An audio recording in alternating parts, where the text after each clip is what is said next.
Seed oil, चवीला एकदम खास. चिराग लाईट सोयाबीन ऑइल, पोषणाने भरपूर.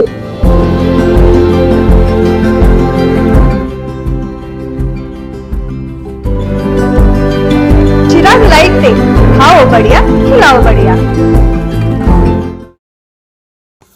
कोथळीत घरफोडी, 2,75,000चा ऐवज लंपास. लग्न कार्यासाठी पुण्याला गेलेल्या कुटुंबाच्या बंद घरावर डल्ला, 2 संशयित सीसीटीव्हीत कैद. शिरोळ तालुक्यातील कोथळी येथे लग्न समारंभासाठी पुण्याला गेलेल्या कुटुंबाच्या बंद घरावर चोरट्यांनी डल्ला मारत सोन्याचे दागिने, चांदीच्या वस्तू व रोख रक्कम असा तब्बल 2,75,000 रुपयाचा ऐवज लंपास केला. शुक्रवारी रात्री घडलेल्या या घटनेमुळे परिसरात खळबळ उडाली असून 2 संशयित चोरटे सीसीटीव्ही कॅमेऱ्यात कैद झाले आहेत. पोलिसांनी दिलेल्या माहितीनुसार संतोष विजय उपाध्ये हे सहकुटुंब पुणे येथे लग्न कार्यासाठी गेले होते. याच संधीचा फायदा घेत चोरट्यांनी घराचा पाठीमागील दरवाजाचा कडी कोंडा उचकटून कुलूप तोडले व घरात प्रवेश केला. त्यानंतर बेडरूममध्ये लोखंडी व लाकडी कपाटाची झडती घेत सोन्याचे दागिने, चांदीच्या वस्तू आणि रोख रक्कम असा एकूण 2,75,000 रुपयाचा ऐवज लंपास केला.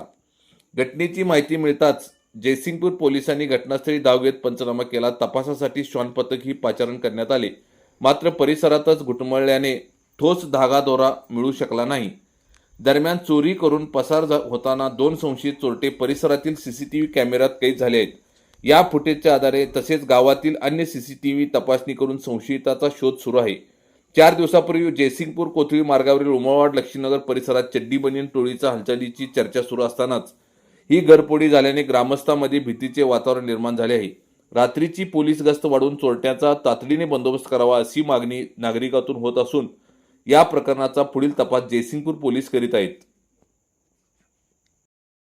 कोथळी टाइम्स न्यूज चॅनलला सबस्क्राईब करा, लाईक करा, बेल आयकॉनला क्लिक करा. ताज्या घडामोडीसाठी आमचा नंबर आपल्या ग्रुपमध्ये ऍड करा.